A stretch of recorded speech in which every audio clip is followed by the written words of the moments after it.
his shorts go down.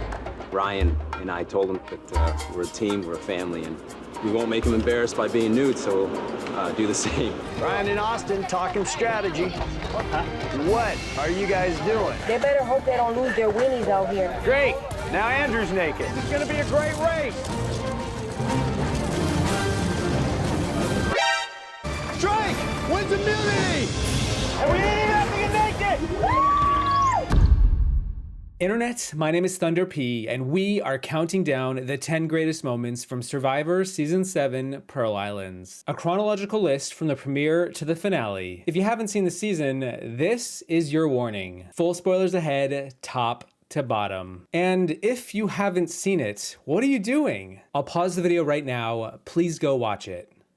Well, I'm waiting. Plundering, pillaging, and a little bit of pirating, all while doing our best Rupert impression. Arr, here's number 10. Every Survivor season begins with some kind of marooning. The castaways gotta get left behind on the island somehow, and Pearl Islands is easily one of, if not the best. Between the players forced off the boat with just the clothes on their backs, to the shopping in the nearby Panamanian town, Sandra wheels and deals. Trish gets hit on by a shopkeeper, and yep, we're off to the races. I was like, oh my God, what have I done? This is beyond what I bargained for. I knew it was gonna be the adventure of a lifetime. I didn't know it was gonna be this big of an adventure of a lifetime.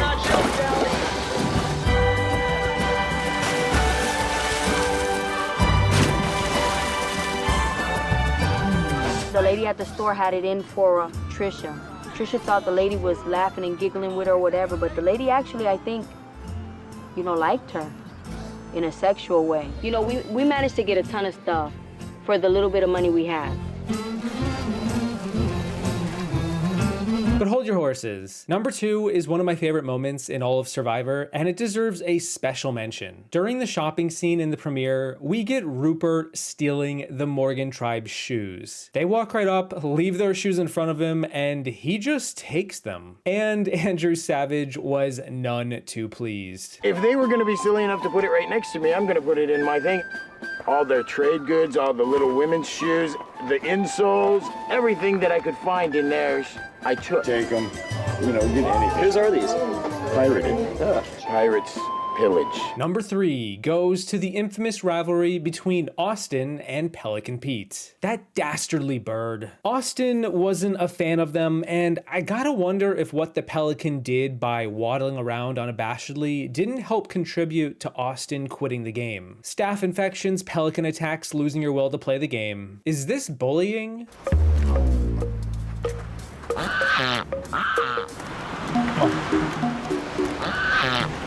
It's trying to get our flag. Come on. Austin, don't do that. Just be nice. Just see what he does. He's not going to get up here. He wants to sit on your lap.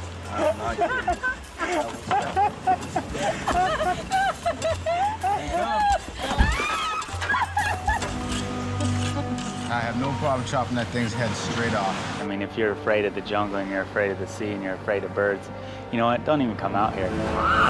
Number 4. Let's head over to the Drake tribe because we have a lot of family drama and infighting to sift through. Consider me the Drake therapist. Let's talk about this. Most notably, one of the best lines in Survivor when Sandra and Fairplay get into a spat and Sandra gets loud. But not long after that, we see Fairplay vote for Rupert, and when Rupert gets back to camp, oh no, Fairplay, you poked the bear. Rule number 1 of Drake tribe, you never poke the bear. So what makes you a better swimmer than me?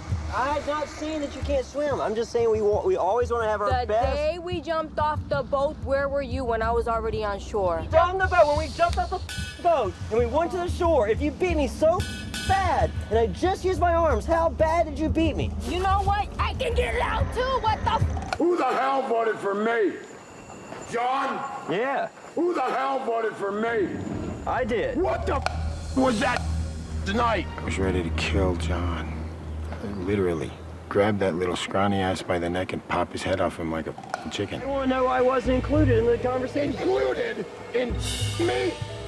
You me. You were included. I made a decision based on Drake. Number 5. The 5th moment is halfway into the season. It is the return and the reveal of the Outcast tribe. The first 6 boots got a second chance, but they had to earn their way into the merge. Wait, I've heard that line before. And that meant they had to win a challenge. The entire reveal is quite dramatic. It's quite a moment. So much so that the producers tried to replicate it over 30 seasons later. Die, jerks! Morgan, Drake, your past has come back to haunt you.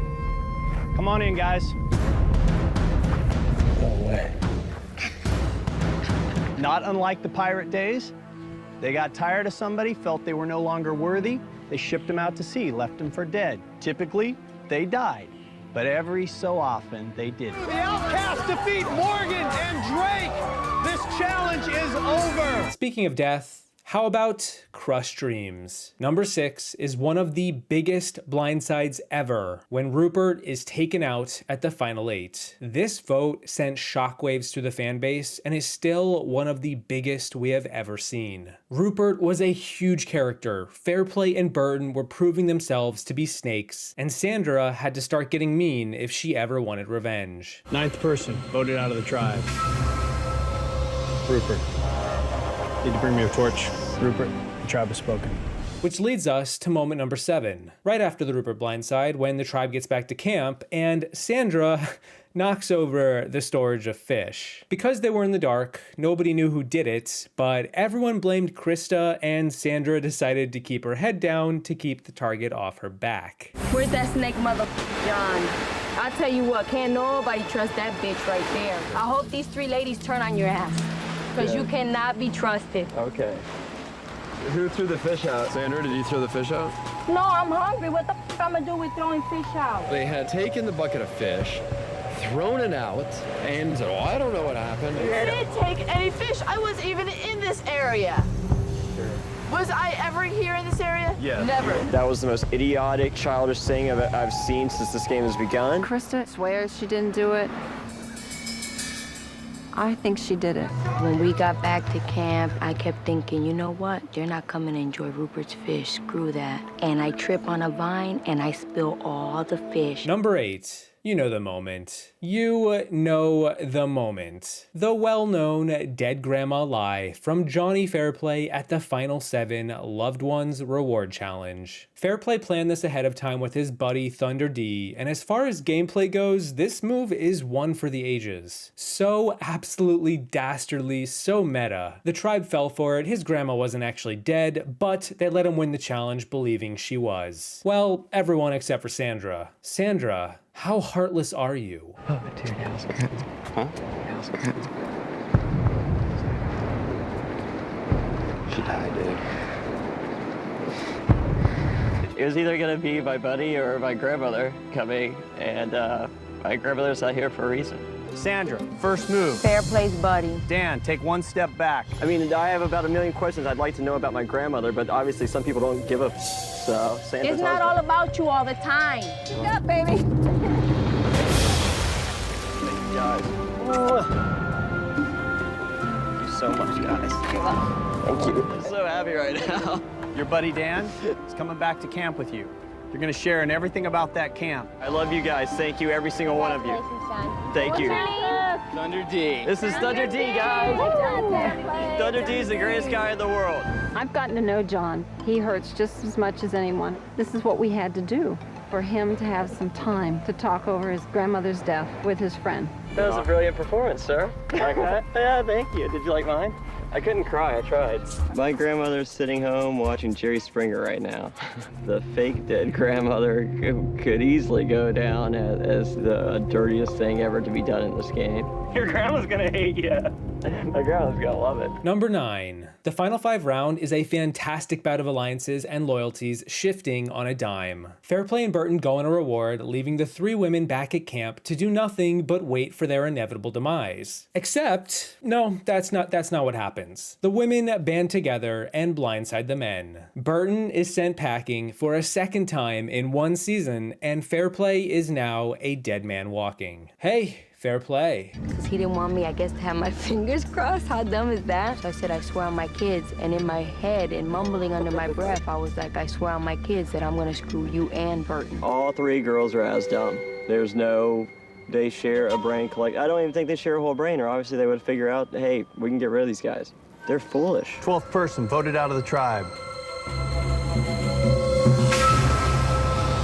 Burton, the tribe has spoken. Number 10. One of my favorite finales in all of Survivor. We see Lil take down Johnny Fairplay when she beasts the final immunity challenge in a surprise upset that came out of left field. Who was this woman? Lil had never looked so determined in 38 days, and there she was, on the precipice of greatness, in the king or queen maker role. She takes Sandra to the final 2, and the legacy of the queen is just beginning. And I'm talking about Sandra, not Lil. Adios, Fairplay. John is out, lost his balance. Lil wins her first and most important immunity. First immunity, it's the last immunity, definitely the most important immunity. No, I'm fine. Was blind, but now I see. 14th person voted out of the tribe. Johnny Fairplay. Oh my God. And those are the top 10 greatest moments in Survivor Pearl Islands. And that is really just the tip of the iceberg. There's a lot to unpack with this season. Let me know if there are any other moments we need to talk about. Off the top of my head, I will say honorable mentions to Sandra stealing the tarp, the entire rise and fall of Andrew Savage, just all of it. Rupert's pet snake Balboa, and of course, we need to acknowledge the crowning of the queen. A big thank you to my patrons for not stealing my shoes or crushing my dreams. Thank you all for watching. I hope you enjoyed the video. Don't forget to call your grandmother and tell her you're thinking about her on your way out, for better or worse. And I will see you in the next one, once I make the call to rebrand my channel, as I think I'm now gonna go by Thunder P. Wait, that kind of sounds weird. Were you in on this? No. No idea. No idea. No. When did you find out? When you found out. The Thunder D. What's up? Yeah, you were in on it. A little bit, just a tad. John, any remorse at all thinking back on that a little bit? No way. Are you shitting me? I say the same thing. I want the same understanding for myself as I do for him. It's a game. And John, you did it.